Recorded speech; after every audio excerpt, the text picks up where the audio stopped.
क्या आपको वाकई लगता है कि आप एक स्वतंत्र राष्ट्र के नागरिक हैं, या सिर्फ एक ऐसे उपभोक्ता राष्ट्र या स्टेट क्लाइंट का हिस्सा बन चुके हैं जिसका रिमोट कंट्रोल वाशिंगटन डीसी में बैठा एक सन की राष्ट्रपति चला रहा है। आज आपकी रसोई की गैस महंगी हो गई है, मिलना मुश्किल हो चुका है।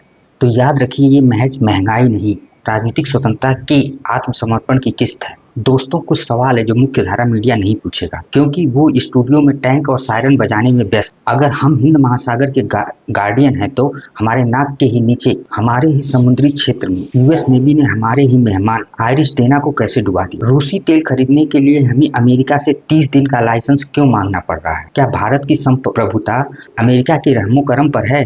अमेरिकी अधिकारी क्रिस्टोफर लैंडो दिल्ली के मंच पर खड़े होकर हमें नीचे रखने की धमकी दे गए, पर हमारे प्रधानमंत्री मौन क्यों थे? क्या यह सच है कि अडानी मामले और एप्स्टीन फाइल की वजह से सरकार को ब्लैकमेल किया जा रहा है, मोदी को ब्लैकमेल किया जा रहा है? आज बात होगी उस महायुद्ध की जिसने मिडिल ईस्ट को दहला दिया है, लेकिन इसकी सबसे बड़ी चोट हमारे किचन, ईंधन और हमारे आत्मसम्मान पर पड़ी है। पिछले कुछ दिनों से जो कुछ भी हो रहा है वो इतिहास की किताब में डिप्लोमेटिक फेलियर के नाम से दर्ज होगा, जहां एक तरफ ईरान ने अपना नया सुप्रीम लीडर चुनकर अमेरिका की हालत खराब कर दिया, वहीं हमारे समुद्री आंगन में हमारे मेहमानों का कत्ल हो गया और हमारी सरकार मौन धारण किए हुए बैठी रही। शुरुआत करते हैं उस घटना से जो किसी भी स्वाभिमानी राष्ट्र को झकझोर के रख देगा। 4 मार्च की सुबह हमारे ही समुद्री क्षेत्र में अमेरिका ने ईरानी युद्धपोत आयरिश डेना को टारपीडो से उड़ा दिया। शर्म की बात यह नहीं कि हमला हुआ, शर्म की बात यह है कि जहाज 2 हफ्ते पहले ही हमारे ही विशाखापट्टनम में ब्रिजेज ऑफ फ्रेंडशिप मना रहा था। हमारे मेहमान का खून हमारे आंगन में बहा, या हम इतने लाचार हो चुके हैं कि अमेरिका हमारे घर में घुसकर ही हमारे मेहमानों को मार दे और हम कहते हैं नॉट आवर बिजनेस। यह बात आपको टीवी पर क्यों नहीं बताई जाती? क्योंकि टीवी पर विश्व गुरु का सायरन बज रहा है। अब बात करते हैं आपके जेब की।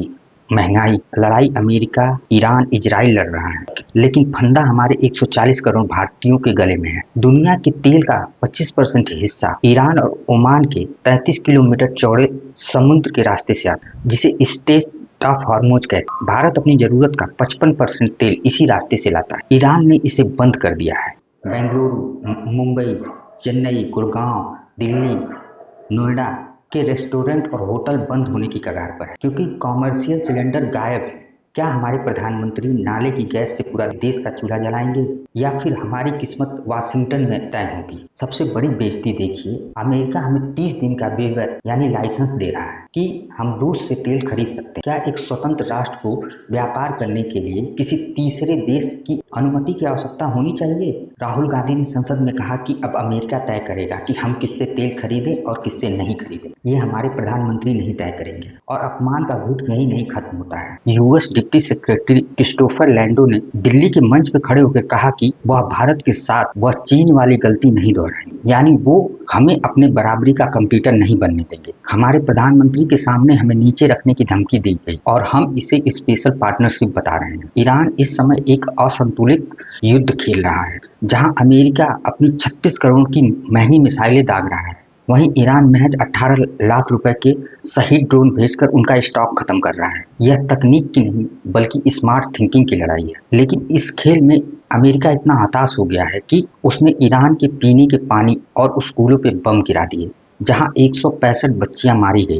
क्या हमारा विश्व गुरु, हमारा प्रधानमंत्री इन मासूमों की हत्या पर कंडेम करने की हिम्मत जुटा पाएगा, या हमारी नैतिकता सिर्फ अमेरिकी चश्मे से तय होगी? अब आते हैं उस कड़वे सच पर जिसे दबाने के लिए सारा तमाशा हो रहा है। विपक्ष और अंतर्राष्ट्रीय विश्लेषक आरोप लगाते हैं कि अडानी के खिलाफ अमेरिकी जांच और कथित एप्स्टीन फाइल का डर सरकार की दुखती नस बन गया है। ट्रंप खुलेआम बोलता है कि मैं मोदी के राजनीतिक कैरियर को तबाह कर सकता हूं। क्या हमारे देश का स्वाभिमान कुछ फाइलों और पूंजीपति मित्रों को बचाने के लिए गिरवी रखा गया है? प्रधानमंत्री इजराइल जाकर उन्हें फादरलैंड बोलते हैं और उनके निकलते ही 24 घंटे के भीतर युद्ध शुरू हो जाता है। इजरायली दूत कहते हैं ऑपरेशनल मौका मोदी के जाने के बाद मिला। क्या भारत को इस मामले की जानकारी थी? क्या हमें ढाल की तरह इस्तेमाल किया गया है? जब देश ऊर्जा संकट और राष्ट्रीय अपमान झेल रहा है, तब बिहार में नीतीश कुमार मुख्यमंत्री पद छोड़कर राज्यसभा जा रहे हैं। यह महज एक इस्तीफा नहीं बल्कि ध्यान भटकाने का मास्टर स्ट्रोक है। हमारी गोदी मीडिया आपको